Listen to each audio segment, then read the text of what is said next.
On this episode, we take a look at some more silly season news as JTG Daugherty plans to run one car in 2022. JTG Daugherty Racing is going to go to one car in 2022. And Noah Gragson re-signs with Junior Motorsports. No, Gragson's returning with Bass Pro Shops, True Timber, Black Rifle Coffee, I believe, is also returning. Plus, with the Cup Series regular season coming to a close, we make our first round of 16 predictions and who will be the first 4 out of the NASCAR Cup Series Playoffs. Did you get a hold of my show notes? Because, I don't do a lot of show notes, okay? I kind of play this off the cuff. Also, we have a guest for this episode, Rajah Caruth, as he makes his Xfinity Series debut with Tommy Joe Martin's team, Alpha Prime Racing. After our run at Dover, he shot me a text, and so that was kind of how that started. We take a look back at Daytona, then make our Darlington predictions for the start of the Cup Series playoffs. Welcome to the Kickin' Show. Good evening, everyone. Welcome to the Kickin' Show, the official podcast of Kicking the Tires. We got Seth Eggert joining us from Mooresville, North Carolina. Yep. We got Zach Catanzaretti from basically Kannapolis, Huntersville area. Cornelius. I'll get it right one day. And Justin's out in California, where it's all a land of craziness. So, hey, have y'all recalled your governor yet? No, that vote is happening on either the 11th or the 14th. So, okay. The polling place is open here in a few days over the weekend. So, but yeah, hopefully. Okay. Well, since I always pick at your state because it's easy to do, I'm going to pick at my state just a little bit before we get into the show here and talk about, Noah Gragson and Daytona and, going into Darlington and stuff like that. Today is September 1st that we're filming the show. It'll come out tomorrow. So y'all, viewers that are watching this, we do it early, like a day, because it takes Justin a while to edit it and get all the bad stuff out that we say. Yeah. Thanks, Jerry.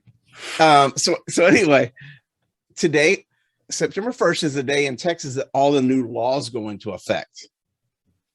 In Texas today, there were 666 new laws.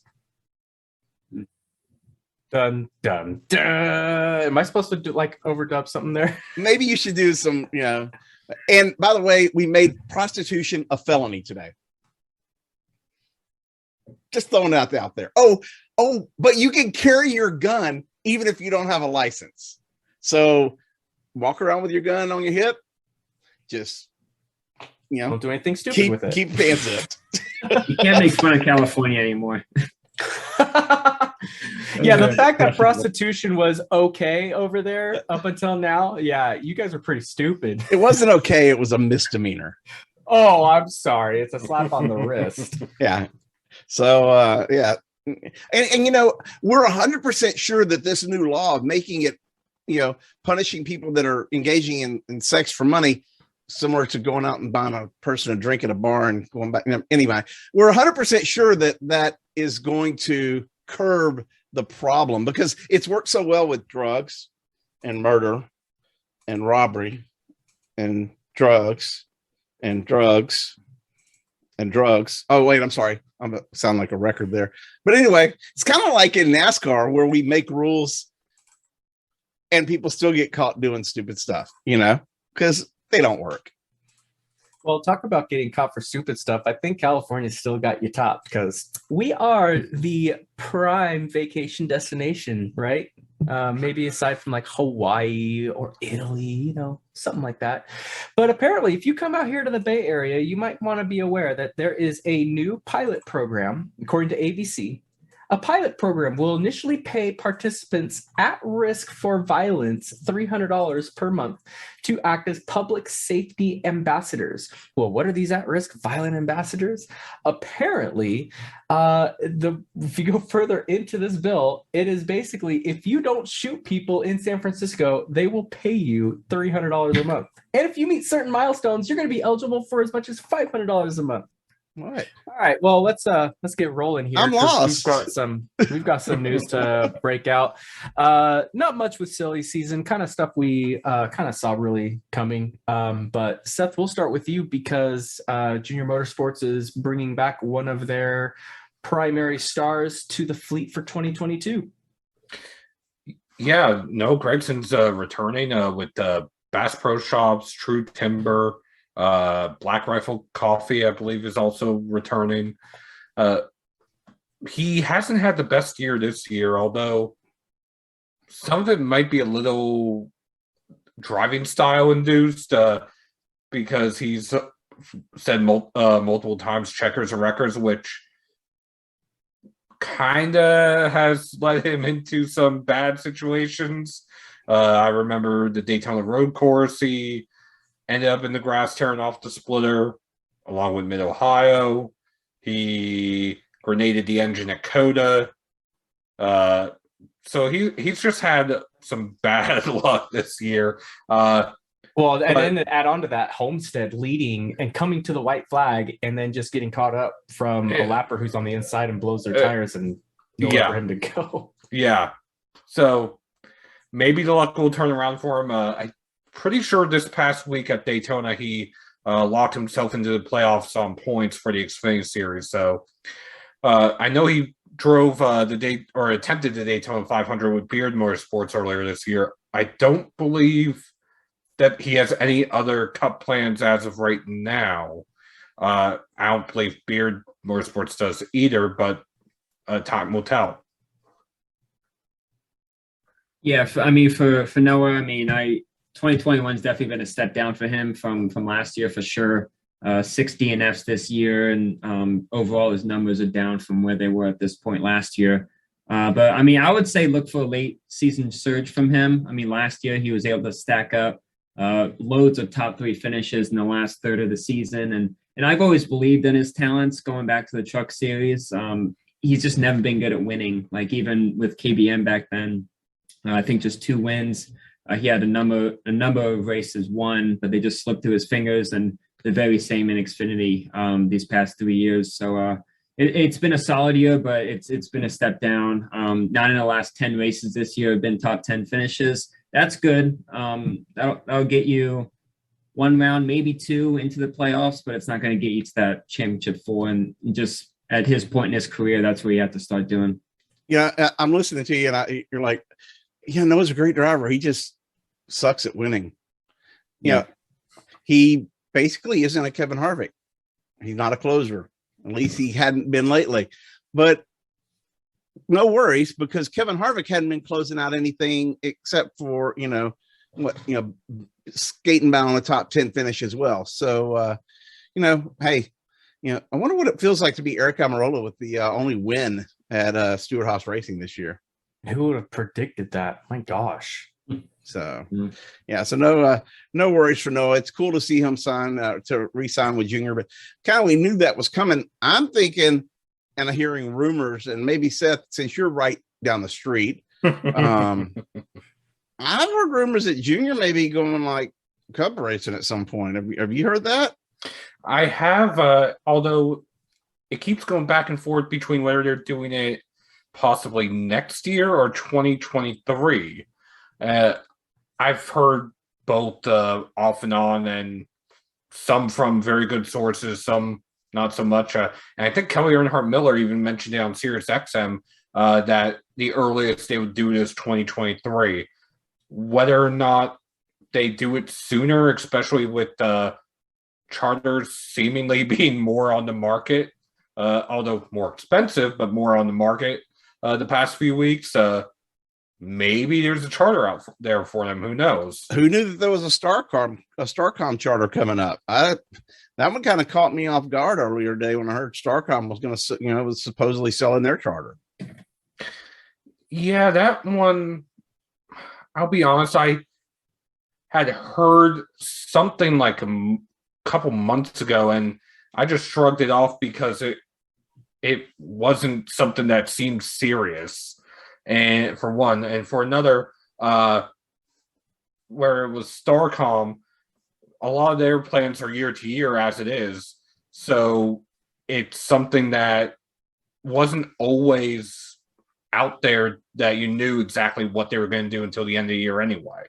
Well, I did tease one thing a couple of weeks ago on the show here, and that was about Front Row Motorsports.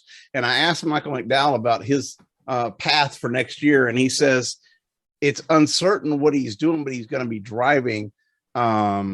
So they told him he would be okay.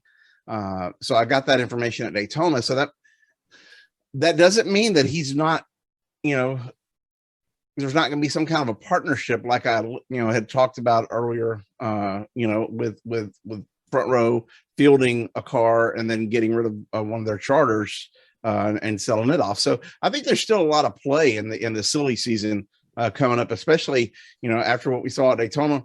By the way, big breaking news: Kurt Busch went to 23-11. Who didn't see that coming? That was the big news that with the coming out of Daytona, aside from the finish of the race. Yeah, and he'll be driving the number 45 Monster Energy Toyota Camry in the Cup Series. And I believe it was Denny who went to Kyle Petty and asked, essentially, not for permission, but if they could run the 45 because of Adam Petty. Yeah. And Kyle gave his blessing. So it was nice to see that they were at least thoughtful enough to reach out to the Petty family. Well, the thing with that is, Kyle's like, it's going to be an honor for you to run it because it needs to be on the track. And, it's kind of an honor to Adam. But the 45 is significant because when Jordan left to go play baseball, when he left the Bulls to go play baseball, he went to a Chicago White Sox farm team, and I forgot the name of the team, but he was number 45. Mm-hmm. But that was also his number when he came back to baseball, to basketball, and played, in his return from retirement. And the number had some significance for his father as well, who passed away. So there's all kinds of ties with that number. And I'm curious how Monster's going to incorporate the 45 into their plan. Because, obviously they've been the number one for a number of years now. But I mean, they're on the 18, they're on that car too. So I guess they've also been on the 41. They've been on the 7. They've been on the 54. Maybe it would be a play with the 54. Whoever drives the 54 in the Xfinity Series and Kurt in the 45 in the Cup Series. Well, they're doing some Toyota stuff, so there is going to be some play back and forth with Kyle and Kurt. And speaking of play with Kyle and Kurt, ESPN had a major blunder when they said that Kyle Busch would be signing and taking a job with 2311 Racing, and Kyle had a grand old time with it. Breaking news press conferences on Twitter, Instagram. He ate it up. And the next day we talked to Kurt and Kyle at Daytona. Sometimes I guess when you're thinking of Kurt and Kyle Busch, you don't know which one's which. I would hate to be the intern that put that tweet out, because that tweet is epic now. Yeah, it's not as bad as I don't know if you remember the 2014 Daytona 500 when it was under a rain delay. And they aired the 2013 one, and people thought Jimmy had won again. And then they started writing articles. Jimmy Johnson wins the 2014 Daytona 500. That was the number one worst, I think. And how do you do stupid stuff like that, Zach? I mean, It was a big race, too. Like, that was the first Gen 6 race. Like, Danica was on the pole. Like, it was like a big race, yet they still didn't know the race was a year old. Or another one I remember was when Kyle Larson got up into the catch fencing in the Xfinity Series race. They were I forget which news outlet it was, but they were covering what had happened with Kyle Larson. And they said, oh, by the way, Jeffrey Stewart won the race. Jeffrey Stewart. And he also thought that was the Daytona 500 too. Yeah. When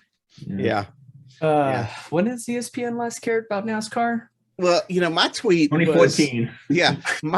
My tweet was, they're just, they don't pay attention to it anymore because they didn't get the TV contract and they're still tore up over that. So And I was actually accused of being rather snarky on Twitter this weekend. I don't know why. I may have told the fan base to shut up about the placement of a car, placement of the number on the car. And people said I was mean and rude. And I'm like, you obviously don't know me. I'm mean and rude all the time. So, sorry if I offended anybody and somebody's feelings were hurt. But if you're going to come at me and argue with me about something, argue with me about performance. What makes the car go faster? Is NASCAR doing something to make the competition suck? Okay. I don't care if you paint the car purple and green pastels like an Easter egg. Okay. Put the number where you want to. It doesn't matter. Have you seen some of my designs for our racing? Come on. No comment.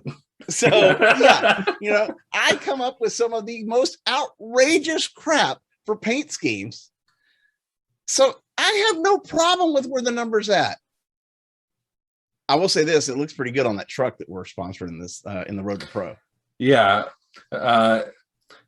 we hopped on with Logan Helton for Road to Pro and for the Retro 500. Although that will be in the 1987 NASCAR cars. That paint scheme is still being designed, a little bit anyway.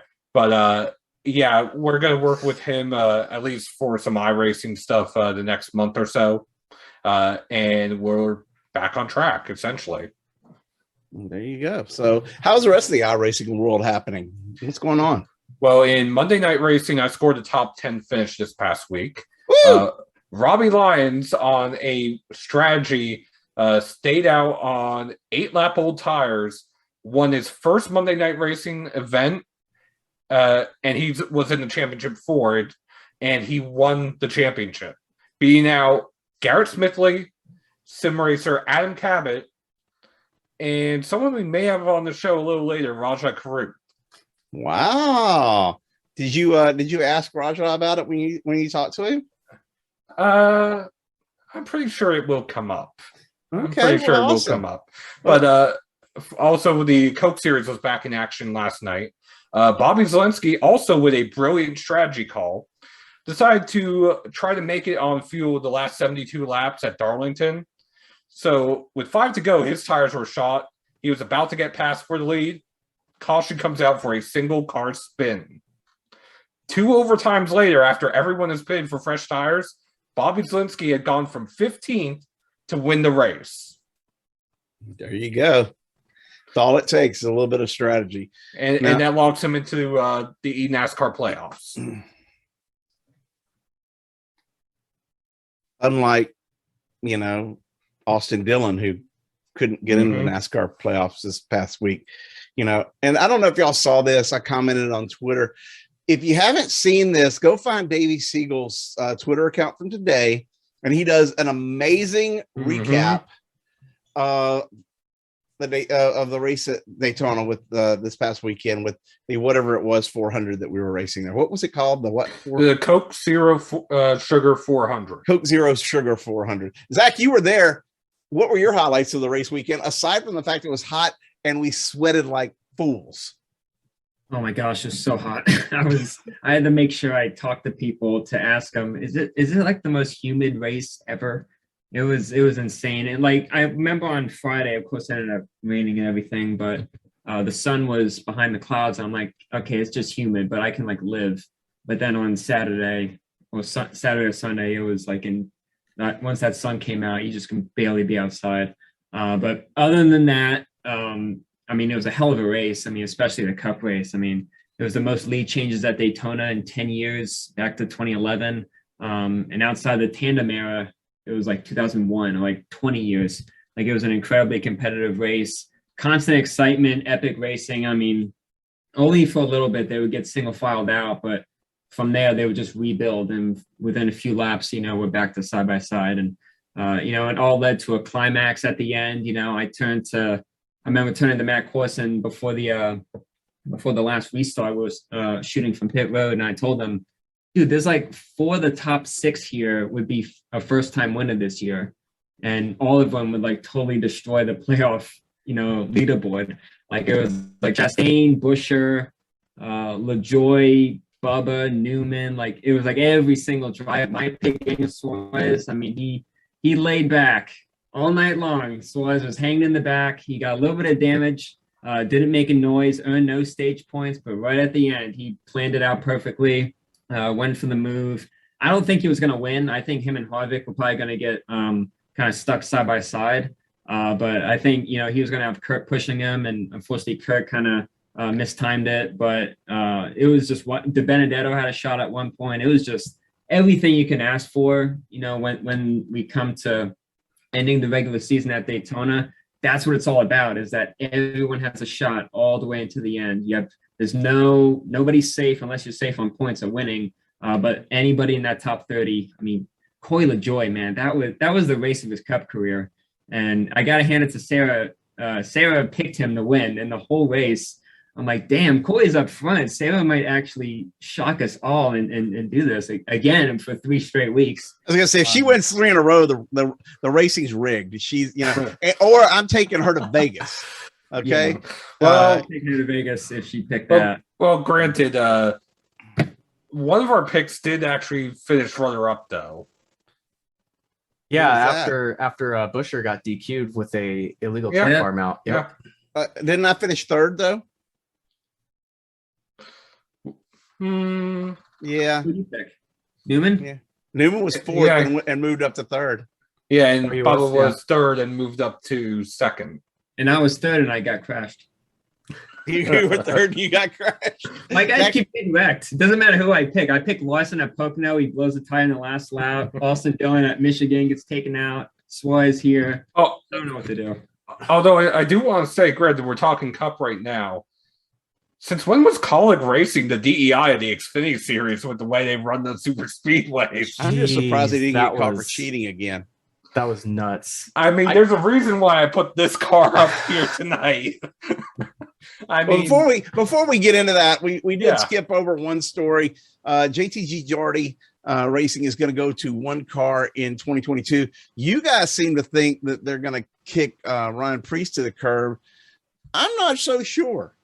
Yeah, I have a slight feeling they're going to keep Ryan Preece, and it's because he takes care of the equipment. And it's not to say, like, I don't want to live up to the nickname that Twitter gives Recce Stenhouse, but I mean, when you have so many crashes and DNFs on the year, you're costing your team money. And Preece really, I don't think he's been in a crash of his own making. Maybe aside from the super speedways, which I think every team owner really throws that out the window. But Preece has got so much talent across the board. It's not even funny. If you know his late model experience, his short track experience, his wheeling experience, this guy can wheel a car. So I think with them going down to 1 car and putting a little bit more money into that 1 car on the track, and they put Ryan Preece there, he's got so much diversity of talent to showcase. Not to say Stenhouse doesn't, because obviously him, Christopher Bell, Kyle Larson, when they're out doing their outlaw stuff and the dirt track racing, he's absolutely phenomenal there. So it's no shot against Stenhouse, but I think it's just that Stenhouse has had his shots, and he is almost like what you mentioned with Noah Gragson, like a records or checkers kind of guy. And I think with JTG, with them having to cut back to 1 car, they're looking for someone a bit more reliable, and Brian Preece kind of fits that bill a little bit more. That is, if they're looking for that. Otherwise, if they're wanting a guy who's been to victory lane, then they're going to go with Stenhouse, of course. Or they could go with any of the other good drivers that are out there and kick them both to the curb. Ooh, I didn't think of that. Hey, you just woke up all the Matty D fans. It wouldn't be that bad. I mean, I've been looking at the numbers this last day or so, and they're really comparable. I mean, when it comes to DNFs or top 5s, top 10s, I mean, overall Stenhouse beats him in basically every category. He is well ahead of him in points, and same as last year and the year before. I know I saw, I got a quote here from Tag Geschichter, one of the owners. He says, "We're still committed to finding Ryan the best opportunity we can over the next year or so as things normalize. And we certainly hope that it's in a JTG car. We're committed to finding him the best opportunity to develop." I mean, Ryan's an incredible talent. I feel like it would really suit him well to go back to Xfinity and be in like a Gibbs type of car. We saw what he was able to do there. Some guys, it's just tough once they get into a cup ride. They're not able to find that they're not able to get into the right equipment to really show what they're capable of, and that's just how it's always been in the sport for 70 years. And we know that the 47 has a charter, the 37 hasn't all year, hasn't really come into play since there's no qualifying. But I mean, overall for the team, I mean, Brad Daugherty was talking about how early on, lately, these last 5 years, it's made sense for them to get a second car with all the sponsorship opportunities. They were a single car team for their first 7 years or so until 2017. And now looks like they're kind of going the other way just because the business model has changed so much and the entire world has changed a lot. So who it's going to be, I don't know. It sounds like Tad wants to hang on to Ryan. Stenhouse has the better numbers. Who's got the sponsorship behind them? Who wants to stay? What other opportunities are there for whoever doesn't get picked? It's all up in the air, but I'm interested to see who they go with, if it's even one of those two. Well, I want to jump off what you were saying. How, like you said, Stenhouse has the better numbers. Priest has the better chance of taking care of equipment, and then Jerry, you were talking about the possibility of them kicking both to the curbs. I don't know if anybody realizes this, but I mentioned Matt Benedetto. He's like in the top 5 of social media influence, and that's what a lot of people, a lot of teams, and a lot of sponsors really look at nowadays. So he may not have a sponsor directly tied with him, but having grown that much on social media and having that kind of social media following is gonna absolutely click right away with sponsors when they realize that, if they market that right. So, I mean, that's going to be the toughest part of the puzzle, is figuring out which one of these guys, or maybe a fourth person, who knows, they're going to maybe pick someone from the Xfinity series and graduate them. Who knows? That's going to be a really interesting story to see what happens there, especially with the next gen car coming out next year. Speaking of graduating, we're going to have Rajah Caruth on the show in a few moments. He's graduating from the ARCA Menards Series East to the ARCA Menards Series, the National Series, and has about 4 to 6 races in the NASCAR Xfinity Series for the newly formed Alpha Prime Racing, which is the team that Tommy Joe Martins owns, that Cesar Baccarella is buying into. And just to give you an idea, I was actually, for no reason whatsoever at all, I was looking at Denny Hamlin's Twitter account just now. No particular reason for that, but I went over to the tweets that he liked, and the most recent tweet that Denny has liked, I'm shocked that there's not other tweets in the past 2 days or earlier today that he would have liked. But it is, help us welcome Rajah Caruth to Alpha Prime Racing in 2022. Rajah will pilot the 44, and you guys got an interview with him, and he'll be on the show, as we have said a couple times now. Congratulations on getting that big big win for us. So, as I said just a couple minutes ago, we are joined by Rajah Caruth, driver of the number 44 Alpha Prime Chevrolet Camaro SS in the NASCAR Xfinity Series for the newly renamed Alpha Prime Racing. This year, it's Martins Motorsports, owned by Tommy Joe Martins and his father, but now it is co-owned by Cesar Baccarella, who, if I remember correctly, is the CEO of Alpha Prime. Rajah, how are you doing today? I'm great, Seth. How are you? I'm doing good. Talk a little bit about the whole deal, how it came together, because I know right now you're in the ARCA Menards East Series. So to jump from that and from late models up to the Xfinity Series, it kind of reminds me a little bit of what Josh Berry did a few years ago. Definitely. I mean, I guess this started a couple months ago, where Dad and I started exploring ways to be in the race car more. And so I already had a decent relationship with Tommy. After our run at Dover, he had shot me a text. And so that was kind of how that started. And then Brad Perez helped develop that relationship a little bit more. And at that time, I was just exploring, like, okay, what other races can I do, whether it's late model stuff here at Rev, or more ARCA races, and then potentially looking at truck and Xfinity stuff. And so got into pretty serious talks with Tommy, and at that time, that was around when Cesar started collaborating with him, and they got that deal done. And so that helps the financial game a whole lot more as well. So that's kind of how it started. And Seth, I would say yes, it's a jump, but it's not an entire jump as either. You know, I've got 4 ARCA races left this year. I'll go to get my first mile and a half experience, as well as going to Bristol and Phoenix, both racetracks that are on the Xfinity Series schedule. And next year, the tracks that we're looking at will be racetracks that I've all been to for the most part, minus Richmond, with being Martinsville after we do the late model race there in the fall this year, Dover, which we went to this year, and hopefully we'll go back with ARCA if they go back there next year.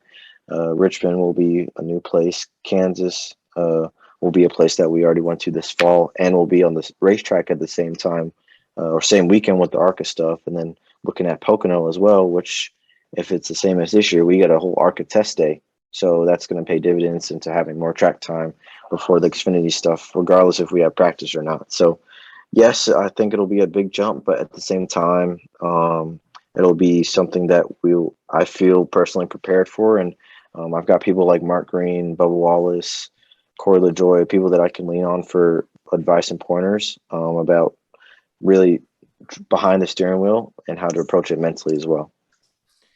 And Justin, you go first. Okay, I was going to say, well, you mentioned, you know, all these different parts of track time and stuff like that, but you're 19 years old. What was your reaction like when you get that contract right in front of you and it says these Xfinity races, the second biggest series of stock car racing across the nation? What was your reaction when you saw that?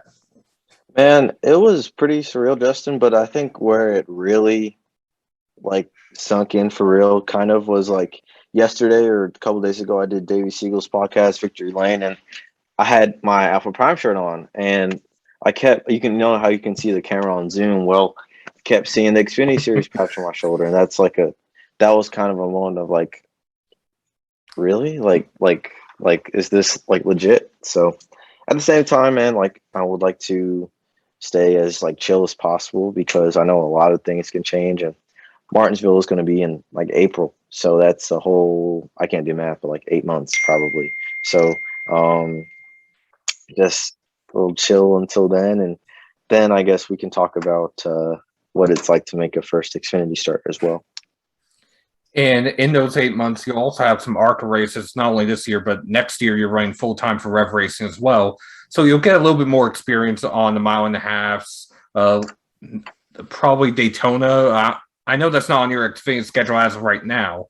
Is there any chance that Xfinity schedule might expand it, or is it just going to stay Martinsville, Kansas, Richmond, and Pocono? So we're looking at having probably 5 Xfinity races total, sponsorship pending, just because I would like to be in rookie of the year eligibility for 2023. But next year I'll run the full ARCA schedule. So I'll go to Daytona, Talladega, Kansas, Pocono, Charlotte, really racetracks that are competed on Sundays. And so that's going to pay dividends from getting more mile and a half experience and learning about the aerodynamics more. And I know the Cup cars won't rely on side force anymore, but just to learn that from the ARCA series and learn how to draft and how those plate races go with Daytona and Talladega. So, man, I'm excited for next year. Some people get to race never. Some people get to race like only 5 times a year, 3 times a year. And I get to race 20 plus stock car races next year. Like that is insane, on top of the fact that being all of them at a national level, and being televised. Like I'm going to do what I can to take advantage of this opportunity. Now, all of this started a few years ago when you were in Drive for Diversity and the youth program. I remember meeting you at the Bojangles Summer Shootout, 2019, I believe. You were running the Legend car there. How long was it from the time you entered the combine for Drive for Diversity to you being in the youth program, and how much did you learn from that program? So we had we did the video to try out for the combine in October of 2018, and then the combine was in March of 2019, and the first shootout race was June 10th of 2019. So that's kind of the timeline there. And the combine, like, that was the Drive for Diversity combines are like great experiences, but they're also insanely stressful because you're really hyper analyzing everything that you do, from your time management to obviously how you are on the racetrack to really how you're assessed, and your presentation as a person, as a young person. So I learned a lot in that whole year. It was definitely that first summer in Legend Cars was like pretty hard, very hard. But I learned a lot, and the experiences I got that summer I wouldn't change at all. And from there, you went from Legend Cars to late models last year, and you picked up one of your first wins at Greenville Pickens Speedway. I know you've talked a lot about that win back in October last year, I believe it was. What is it like to break through and finally be able to get that first win? Granted, it's about a year removed now, but how relieving was it to know that you can get into victory lane? Yeah, man, it was really a cumulative feeling. Like that whole month leading up to it, like we had started as a team putting together really solid runs together, and I was starting to understand it better and do what I was supposed to do as a driver.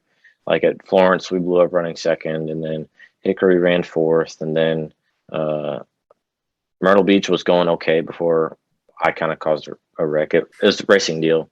Yeah. Obviously, I'm going to say it's my fault. And then leading up to October 3rd. So I think overall, like leading up to that, it felt great because it had been a long dry spell since anybody had really won or brought a trophy back to Rev. So I think it was great for team morale to finally to get one. And then it helped me personally because it kind of proved to myself a little bit. And like everybody has this doubt, I think, whether it's professionally or personally or whatever, like, are you like, can I do this? And so that was helpful in that aspect as well. And to the fact that it just kind of made sense that all the things were starting to click as well. And really from there, we've kind of just been pretty good in the late model since then. Now, backtracking just a little bit, I know you've got your start to a certain degree on iRacing, similar to William Byron. And that, helped to propel you into the Drive for Diversity program. But I know you and I competed in Monday Night Racing. I know I may have gotten into you, I think it was Chicagoland when my wheel failed on me. But talk a little bit about iRacing. I know you're partnered with Space Station Racing on there, and in part, that's one of the many ways you're connected with Brad Perez, Ryan Vargas, Will Rogers, and others. And how beneficial is iRacing to you and for your career? Yeah, so to kind of paint the whole picture. So I did indoor karting for one summer, like 8 or 10 races, like 2 practice 10-minute sessions of qualifying a race, like whatever, and then the year after is when I hopped on iRacing, and I spent like an insane amount of time on there from June through like September, October, November of that year. And that's really where I kind of learned the basics. That's how I learned how to race from square one. And then we started in Legend Cars and so on. And so I would say iRacing is really how I started my career for real. And some of the things on there that I learned, I still apply today, like mentally, and even things that I do on the racetrack. So I think it was specifically iRacing was why I got into this program. Like I would not be talking to you guys if it wasn't for the Ignite series in 2018 and different other like divisions like NIS and stuff, like, which may seem minuscule, but it shows, I guess it legitimized me to the people at NASCAR and at Rev Racing and Max, and I'm grateful to have gotten that opportunity. Well, you take this Drive for Diversity to a whole new level. My gosh, you got indoor karting, got iRacing, legend cars, stock cars, both the small blocks and the big block cars. You're going up to Xfinity. How do you put all these very different puzzle pieces together to find yourself to victory lane to make yourself competitive on the track? That's a good question. I would say, I mean, it's important just to stay level-headed and approach everything kind of as evenly as you can. Like, regardless of if it's whatever race I'm doing, even if it's rental car to GoPro, like, well, scratch that because rental carts, everybody goes in try hard mode. But you get what I'm saying? Like, Yep, definitely.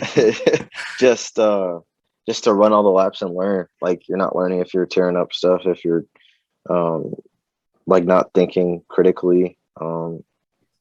And I think going from even last year doing late models and legend cars, that was very hard because you have to think critically onto, okay, I got to drive this a certain way and I can do this, I can get away with this in this car, and this is what you do, versus in the other one where, okay, I can't get away with this, but I have this, and vice versa. So I think the critical thinking skills and the thinking under pressure and just comprehending everything was a struggle at first, but it's important to do that to be successful.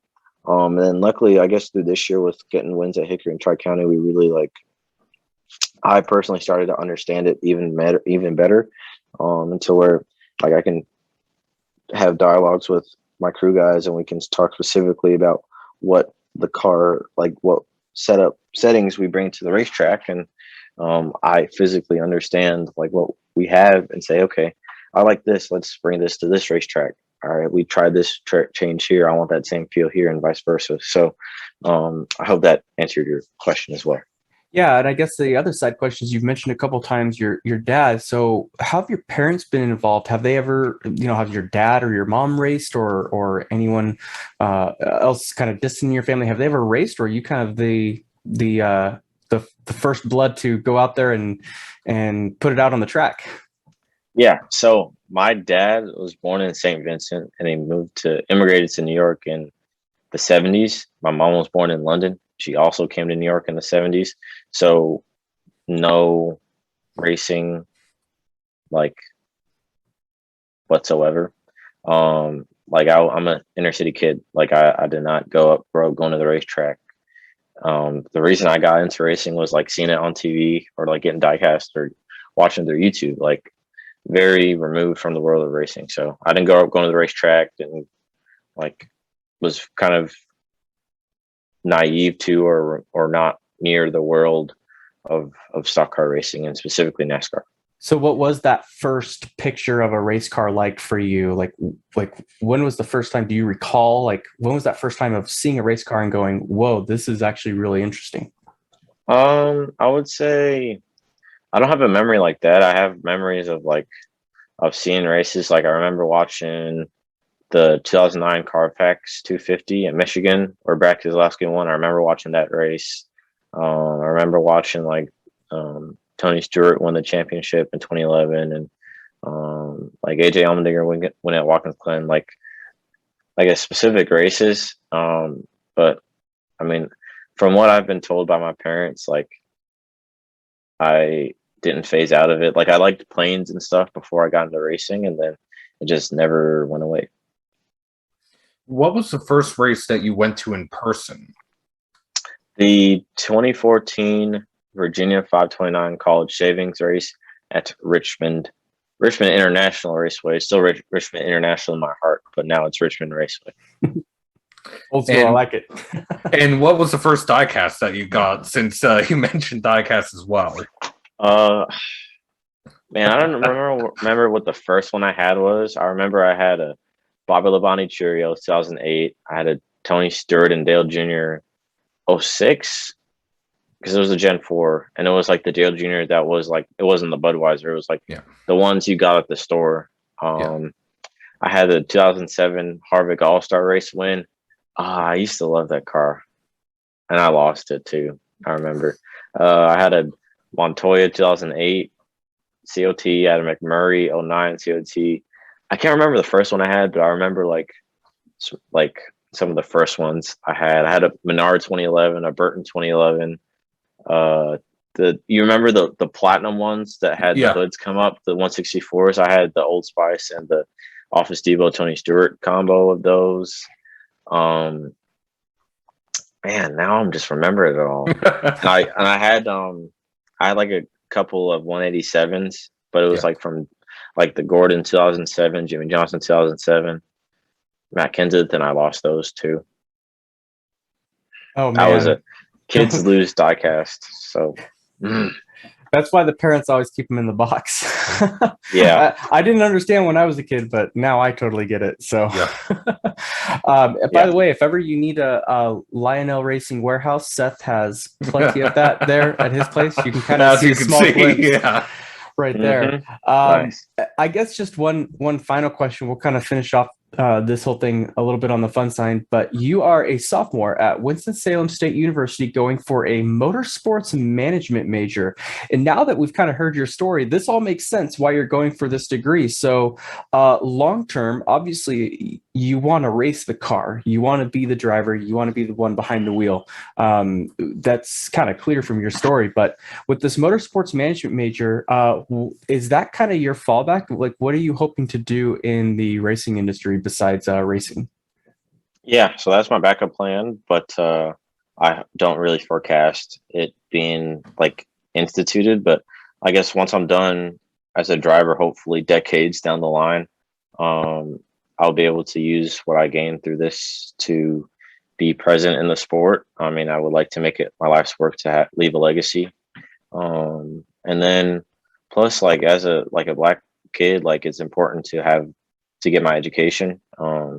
Because like no matter what happens, like I'll have a degree, so nobody can take that from me. So I think that's the importance of that. My parents explained that to me from a young age, and everybody in my family, my grandma, my aunts and uncles, cousins, everybody has expressed that to me, and my sister and all my other little cousins and older cousins. So that's kind of the rationale there. And so although I'd be lying if I said it was easy, it is pretty hard because like compared to like my girlfriend or like friends that have like 15 and 18 credit hours, like I'm only taking 12 this fall, but like balancing it with being at the shop every day, with workouts, with living in an apartment by myself, like not, it doesn't like seem that big of a deal, but it's like a lot to kind of manage time with. So, and like you said, Justin, I guess I'm only 19, so that kind of is a little bit hard too. So Yeah. I remember when I was 19 balancing stuff like that. And trust me, I don't want to be a bearer of bad news, but it doesn't get easier. But the fact that you're starting to learn how to tackle it now, it's going to set you up for a really successful future. So best of luck with all of that. Other than that, I think that's really all we had. But great announcement. Really excited to see what happens for you in 22 with those Xfinity races. Best of luck the rest of this year and next year as well. And hopefully, like you said, we'll see you for decades to come. Sweet. Thanks, Justin. Thanks, Seth. So an awesome opportunity for Tommy Joe Martins. He's been such a fantastic guy in the garage, and to have him pick someone like Rajah, a great driver, a great kid, bright future ahead of him, and great diversity. Not just the talent, obviously, but great to see the diversity out there, and really looking forward to see what they do together because he's got quite a schedule mixed in with both Xfinity Series and the ARCA Series. So best of luck to him. Well, and Tommy Joe Martins is a fan of kicking the tires, just in case you're wondering. So we've done several things with him. Everybody's a fan of kicking the tires. No, not everybody is a fan of kicking the tires. Okay, I am like a to realist think. here. We like to think everyone is. Yeah. Jerry Jordan is not a fan of kicking the tires. I'm a great fan of kicking the tires, but I'll tell you, I wasn't going to bring this up, but I'm going to bring it up real quick because it was at Daytona, and then we're going to go into the Daytona recap and do a couple of. We did the Daytona recap, so we can do playoff preview, and then we do Darlington predictions and picks. But at Daytona this past week, I just want to give NASCAR kudos. Okay, I want to give NASCAR kudos and NASCAR security kudos. I was out by the media center, and a man came up to me and asked me if I knew where Bubba Wallace's pit stall or his garage stall was. And I said, not off the top of my head, but I'll be happy to find it for you. And we walked over towards the to the little Budweiser area where they have food and stuff. And he was kind of upset because there was no place that apparently they've stopped taking cash because of COVID. So he also was upset that he couldn't use cash to buy stuff and he didn't have a credit card. He was trying to get a prepaid card, and somewhere there was a machine. But as I was talking to him, I thought, okay, dude's a little bit weird, but I didn't pay a whole lot of attention to it. And he said, I asked him, so, are you a fan of Bubba's? And he's like, absolutely not. No, I want to spit in that blank's eye. And I lost my politeness all of a sudden. And I said, dude, you can't talk like that. And I'm sorry, I'm not, that's it. Well, about that time, and I was just going to let it go. About that time, they announced that Bubba was on stage on the main stage, just over to the left from the beer garden area with Budweiser and all the food and stuff. And this guy goes over there and starts heckling Bubba. I immediately called NASCAR security and let them know what was going on. They sent officers, responded immediately, and escorted him out of the track. I'm not sure how he got into the track to begin with, because he was wearing a Confederate flag shirt. I guess people just didn't notice it because it was on the back. I didn't see it till he walked away. But zero tolerance for that type of crap. And you have no place in NASCAR. Okay. And don't ever, I'm going to put the guy's photo out there for everyone to see. Because I videoed him getting put out of the track. Don't ever come to me with that. And kudos to Bubba for the way he handled it from the stage. I thought it was appropriate. But yeah, we don't play that game in NASCAR, and you damn sure don't come over to me and start spewing venom about stuff like that. So I have to commend NASCAR for their zero tolerance policy and getting this guy out of the facility. So that's my rant for the week. I usually have one. Aside from that, playoff previews. We had a bunch of drivers on teleconferences this week. I did hear that Christopher Bell and Kyle Larson have still not spoken to each other. That might be interesting in the playoff scenario. Ooh. Yeah, they were used to be like really tight, but apparently that that whole getting wrecked and when you're going for a win kind of ticks somebody off. So where do we go with playoffs and who's going to get kicked out 3 races in? Zach, go. Well, yeah, I literally did my entire list right here. Just about. Of course you did. I didn't know what we're gonna do. I didn't want to be left out. So yeah, out of round 1, this was the easiest, but it got really hard. Really, I was telling Justin, it gets pretty hard pretty quick, which tells you a lot about the competition in this year's playoffs.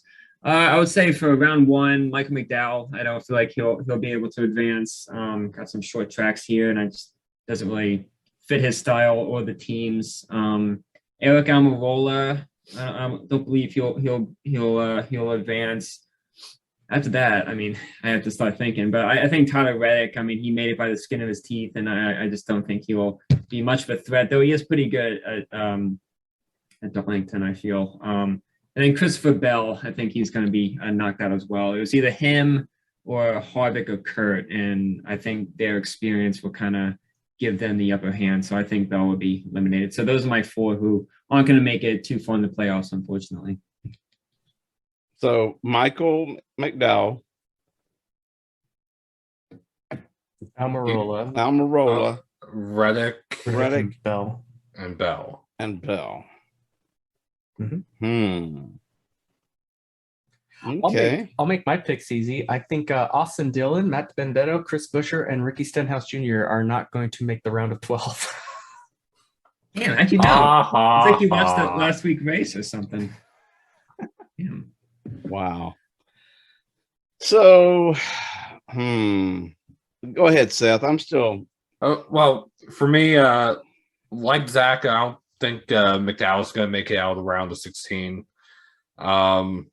Same with Almirola. Granted, he won at New Hampshire, but that's literally his best track outside Daytona.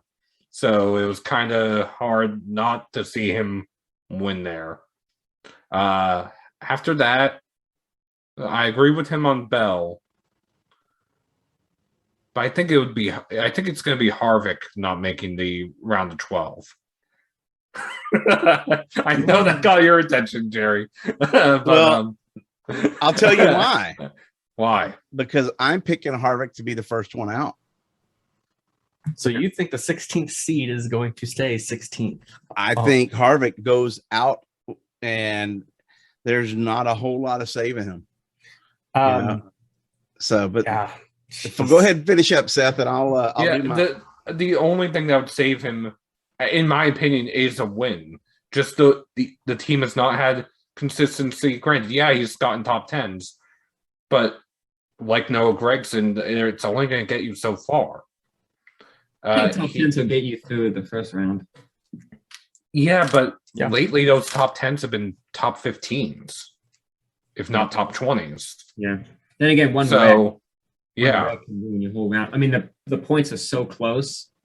All you gotta do is be in one wreck, and like a shocker could be out in round one. Yeah, I think the saving grace for Harvick, for McDowell, at least for some of the drivers, is the metric qualifying formula is going to put all of the playoff drivers up front, and then it's everybody else. So I think at worst they would start 16th as of right now. Yeah, and Zach, you mentioned it. The points are so close. So from 2nd to 16th is only 22 points. That's half a race. That is half a race right there. That's not even a full race.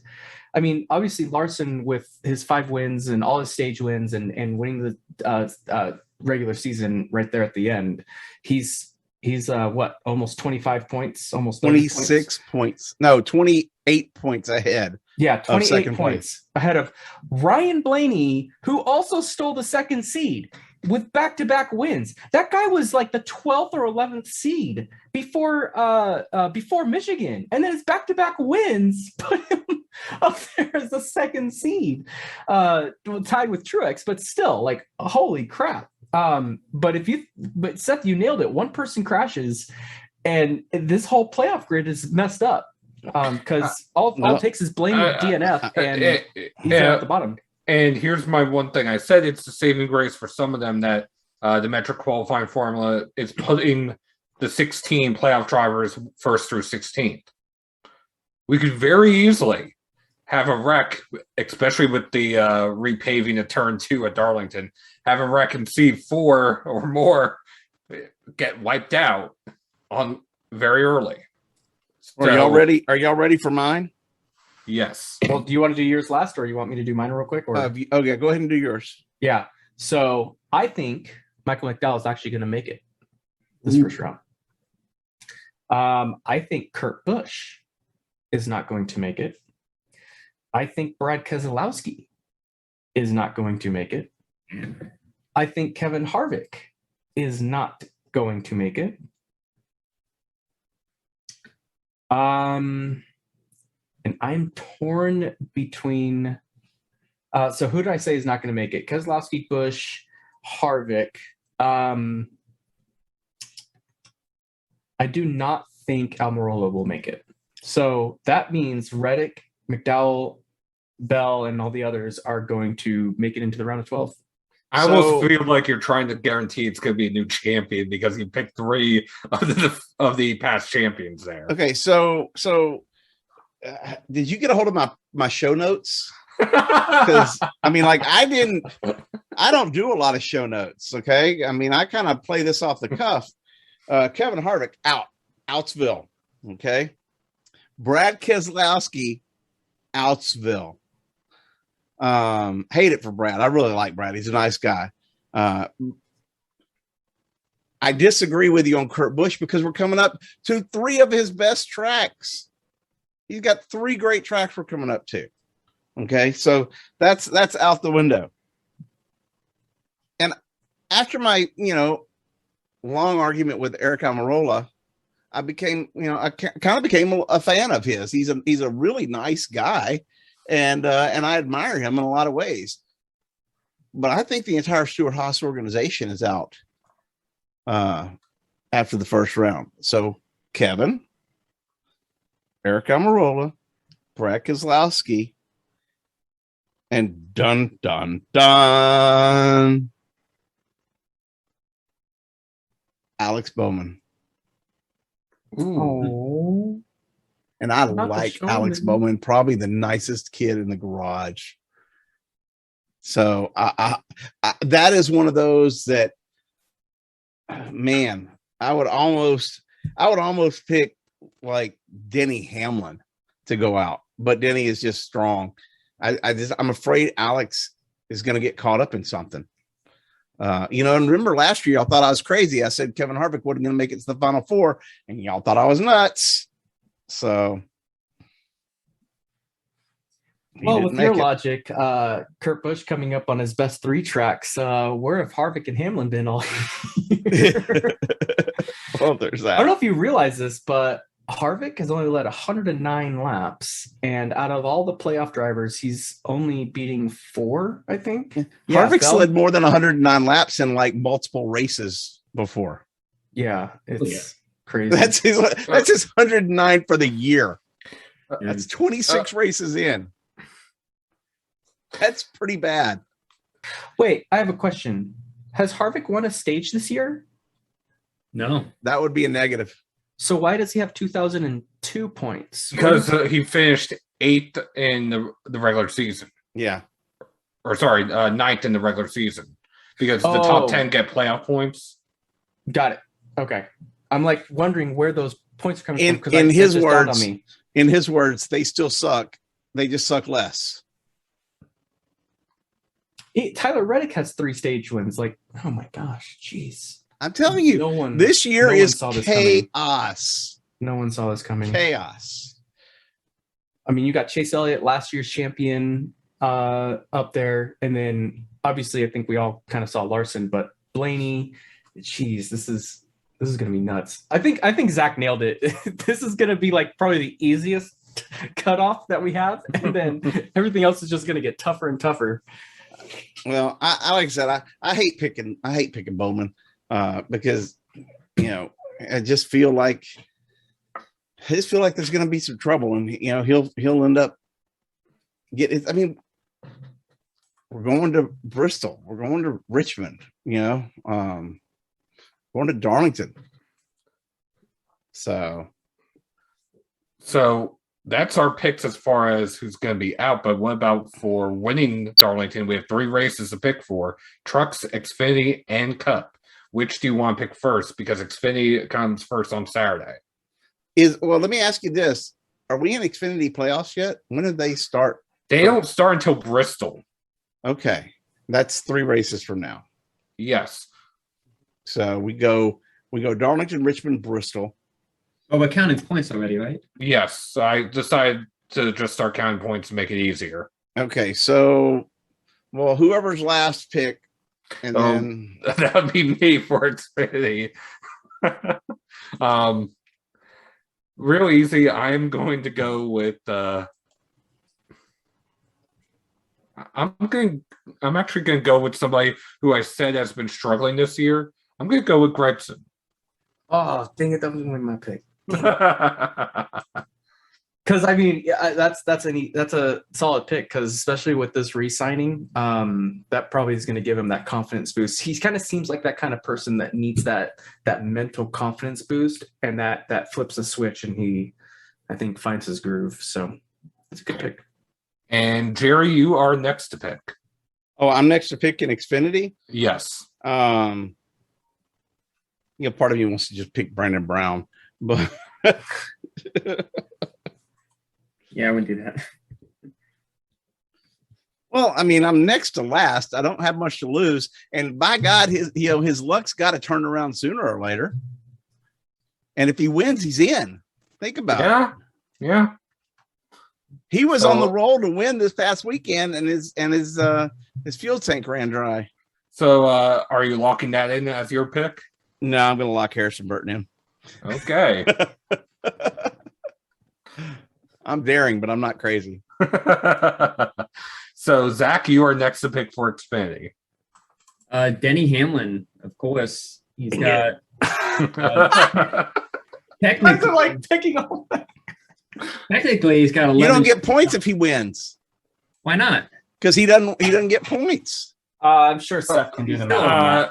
I can do the math for that because we gave Kyle points. Busch all year. We gave points to Sarah when AJ won in Cup, and he doesn't earn Cup points. Oh, There you go. I was wondering about that because I just Okay. did the math for the position. Okay. I was gonna say if you want next year, we can change it to that where they have to earn points in that series. No, I don't care. I just Okay. I was just No, I like voting for the one-offs. That makes it more fun.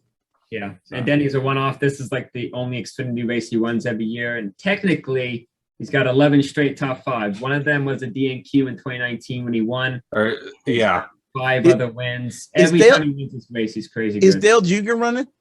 No, that's Richmond. Richmond. Richmond. Okay. Because I- next weekend. Because I'm going to pick Dale Jr. just because Dang he's due to win. Well, you have to hope you're last in points. Then I was going to say I know how I can come last in points.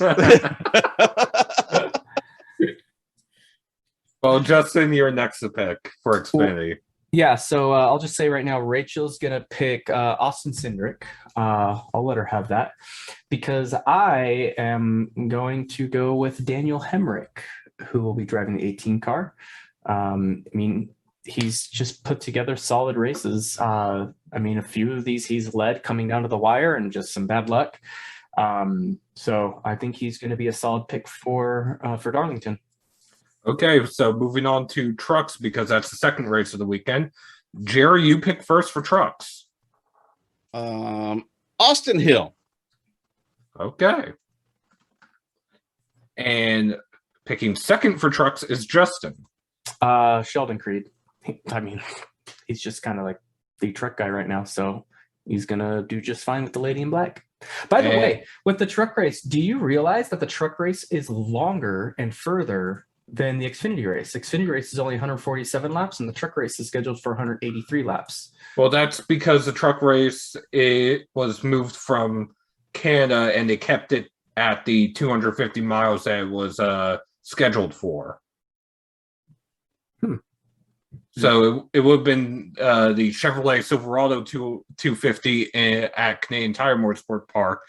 Now it's the In It to Win It 250 presented by the South Carolina Education Lottery. Alrighty. Zach, you are next to pick for trucks. He picked Creed, so I'm gonna go with my second choice, and that's Ben Rhodes. He's won that before, so I'm gonna go again. Okay, well, Jerry, you said you like chaos earlier, and I am next to pick. So as long as he doesn't withdraw from the race before the race starts, I'm going to go with Parker Klingerman. Okay. That's a bold strategy. If he withdraws from the race, obviously I'll have before the race starts, I'll have to change the pick. But for now, I'm going to go with Parker. And why are you saying like that? Okay. I like I said, it's a bold strategy. I'm surprised none of us picked Nemechek. We're not done yet, right? Well, Wait, didn't all 4 of us pick? all 4 of us Jerry got picked. Oh, Jerry good? Okay. Yeah. Jerry I was picked- first to pick. I picked, Well, I picked Rachel says Austin. she'll take him. How did I know that was coming? I didn't even let her know. I just said, "Hey, sorry, Zach picked Rhodes," because she wanted Creed, and I'm like, "Nah, sorry, I'm taking Creed." And she's like, "Fine, Ben Rhodes," and I'm like, "Well, Zach took Rhodes." So she's like, "Can you check?" And I went, "All right." So, Zach, you picked first for Cup. That's not a good sign. I'm gonna go with Hi, Denny Hamlin. that by now. I'm gonna go with Chase Elliott. He got crashed out from basically the lead twice at Darlington last year. He's super good here, so I'm gonna go with Chase. And next to pick is Justin. 3 in a row. I mean, Blaney. I mean, this guy's got something's clicked with this 12 team, because not only has it been 2 wins in a row, but like you said, this is the most points that they've gotten in the last 10 races. I think across his entire career, his first multi-win season, his first back-to-back wins, obviously. Something has clicked with this 12 team, and they're keeping it from their teammates. They're keeping it from the other Penske guys, which I think when it comes to playoff times, no problem with that. Do it, because if that gives you a chance to get into the Final Four, take advantage of that ASAP. So 12 team, Blaney's going to win 3 in a row. Well, I'm next. I'll make it real easy. I'm taking Larson. Jerry, you're next. Is anybody okay? So is anybody sending any, online picks or anything like that For Cup. Not that I know of. Nope. And since Rachel's not on the podcast, you technically have priority. But her pick has not been picked yet. MTJ. Dang it! I knew that was coming. Sorry, Rachel.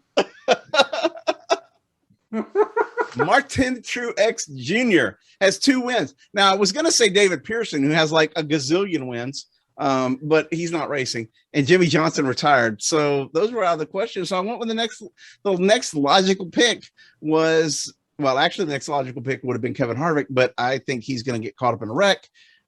Martin Truex Jr. has shown that he knows how to get around this track, and he is my pick for the win. Now, what's Rachel going to do? She said a 4-letter word to you. I'll let you figure that out. But she thinks you're number 1. She said love. Oh, love. That's great. She asked if anyone has taken Larson. So yeah, Seth. Let me guess. I got another 4-letter word or no? No. Let's see. So I grabbed Blaney, and then why does my phone autocorrect Blaney to Blanket? And then and Zach was which one? Zach picked Chase Elliott. Elliott. Oh, she says Kyle Busch. So there you go.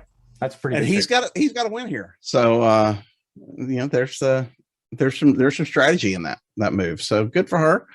Well, guys, show went a little longer than I thought it was going to go tonight. I thought it was going to be kind of quick and over, but you've got some editing to do and an interview to insert.